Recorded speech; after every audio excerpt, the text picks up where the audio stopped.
A rap music performer subjects his teenage daughter to virginity tests, and the story gets stranger from there. Hi, I'm Scott Ott, and this is Right Angle with Bill Whittle and Stephen Green, brought to you by the members at billwhittle.com. And gentlemen, believe it or not, this story comes out of the otherwise staid New York Times, the Gray Lady, telling us about how state lawmakers in New York State are considering a measure to ban doctors from performing virginity tests in the wake of the revelation by a rapper who goes by the name T.I. His real name is Clifford. I guess that's why you go by T.I. But anyway, T.I. allegedly told a podcaster that he subjects his teenage daughter to a yearly virginity test, essentially an examination to see if her hymen is intact. Now, gentlemen, this story gets weirder from here. Not only is there this rapper talking about this and some legislators who hear this rapper and say, hey, wow, we better have some legislation. But there are gynecologists who say the virginity test really isn't a thing. In essence, you can do a virginity test, but there's no guarantee that just because the hymen membrane has been punctured or is absent, that indicates that this person has had sex. It's possible that this person could have been engaged in vigorous physical activity. Feminine hygiene products can breach that membrane. Some people are born without them. And not just men, by the way. Some women are born without this membrane. And so it's not even a thing. The rapper says he's doing this to his daughter at a gynecologist. The state lawmakers are trying to get legislation passed to prevent him from doing this. And the New York Times is writing about it. Bill Whittle, has our society just gone absolutely barking mad? Yes. And this is just nothing new. Like this rolls off. Yeah, I mean, one of the fun things about this show is just watching the mile markers just go faster and faster, on the train to hell. Although I have to say, if you watch my episode of Right Angle this week, you'll see that roller coaster actually has a dip in it and a rise too. Look, as far as this particular case is concerned, this is my take on it. He has a right to do that if he wants to, because that's his kid. And that is not a person until that person turns 18 years old. And the idea that the state is going to tell you how to raise your children is repugnant to me, no matter what those procedures may be, no matter how much I may find the actual, no matter how much I might find the idea of doing that distasteful. And I'm not saying even that I feel that. I'm just saying it is your fundamental right on this earth, I think, is to raise your children the way that you want to raise your children. Bill, just to save you from the criticism of people who will think that you've just endorsed a form of very, very late-term abortion by saying that that individual is not a person until they turn 18. Do you wish to clarify that? They're not legally an independent person. They're not legally the person. Look, it's in many respects, if you are not 18, if you are still a dependent, a minor, you are on some form property. I mean, you don't have, if you're 4 years old and your parents decide you're moving to, some horrible place like Colorado Springs, let's say, you don't have a chance to say no. You don't have the human right to say no. You are not granted volition. You're not granted, any of that stuff because you're not old enough to be able to, use it effectively. Somebody had to draw a line somewhere, and the line was drawn on your 18th birthday, which is probably not too far from the mark. But my point is that any actions that the state takes to tell parents what they can and cannot do with their kids, short of actually beating them to death, is repugnant to me, and probably more repugnant than just about any other form of government intrusion. When the state tells you that your child has to either do this or not do this, and you have no choice in it, that is not just a violation of constitutional rights. I think it's a violation of natural law and really the most fundamental human activity of all. It's a violation of what your family is about, what your family believes in, and it's people who you've never met telling you what to do with these kids. When they're old enough to know better, they may and often do find that that's not what they want to believe. But the state doesn't have a right to interfere with that process unless actual harm is being done to the child, physical harm. Now or extreme trauma. That gets into another question. And Steve, the rapper appearing later on another podcast, this time with actress Jada Pinkett Smith, said that whole conversation, the previous one, had been conducted in kind of a joking manner. He wasn't exactly clear on which part was not true and which part were just jokes. But Steve, the process of performing a virginity test involves a kind of a penetration that is a violation of the body of the person who's being subjected to that test.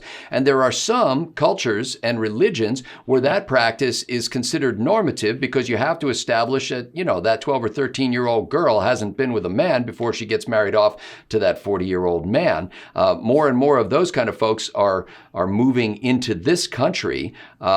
Is Bill... I know that Bill didn't intend to say this, but is Bill kind of correct to say we have no business telling those adults what they may do with their children? That's exactly what I'm trying to say. Yeah, as long as we're not talking about actual altering of a child, like in a clitorectomy, female genital mutilation, which is properly named as mutilation.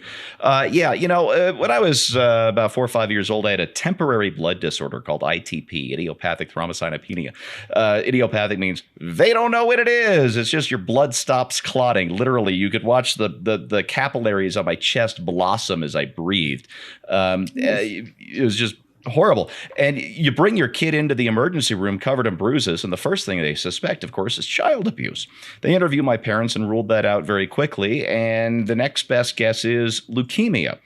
And since they don't know what ITP is, you have to rule out the other things to get to ITP. And so they had to perform a bone marrow biopsy on my little 4-year-old self. And I don't know if you're familiar with what this is, but they marched me into an operating room. They laid me down on my chest with no clothes on. And they put a topical anesthetic on the back of your hip bone back here, just kind of to the side of the small of your back. Literally nothing more powerful than the dentist gives you before he drills on your teeth.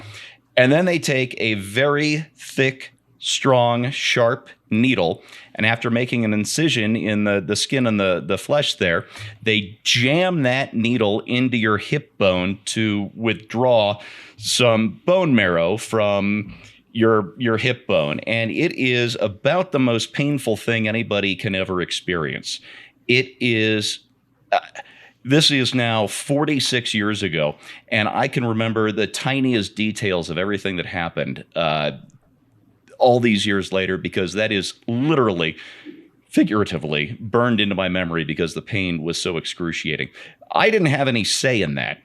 And it's probably a good thing, too. If you'd explained to me at tender age of 4, Steve, we want to jab this giant needle into your hip bone and cause you excruciating pain so that we can rule out a disease you probably don't have. No, you don't let children make those decisions. You can't. It's not for the benefit of their health. On the other hand, as your kids get older, it's kind of a sliding scale. I'm the father of 2 boys. My oldest is about to turn 14, and he has a girlfriend. If you want to know how serious this is, he wears her hair scrunchie on his wrist, which apparently is the new thing now. At least he doesn't wear it in his man bun. Right. I've met the young lady. She seems very nice. She's a little saucy, like my wife is, like my boy's mother is. So she's got that going for her. We're going to meet her parents very soon. We're setting up a date for drinks and some munchies here at our house. And I've explained to my son that you're almost 14, you are seeing somebody in a very limited way, and I think you have the expectation of privacy. But you don't have the right to privacy, not at your age. I will give you the widest possible berth to develop your personal life, but if I see you on some sort of downward spiral, then I'm going to clamp down, and that expectation of yours for privacy is going to go away.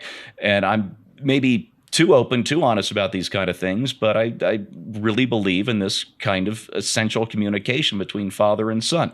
So you don't give the 4-year-old a say in a medical procedure. At the age of 14, you broaden their private space, to echo something I was talking about in a previous segment. Precisely right. Because you don't want them emerging at their 18th legal birthday like the boy in the bubble, having never experienced anything out in the real world and having built up no strength, no immunity to the real world. So what do you do in this case? Not a damn thing. The father, if he actually wanted this thing, is kind of dumb. The doctor who would agree to it is just as dumb. And the politician who wants to stick his nose in somebody else's business, well, he's the dumbest one of all.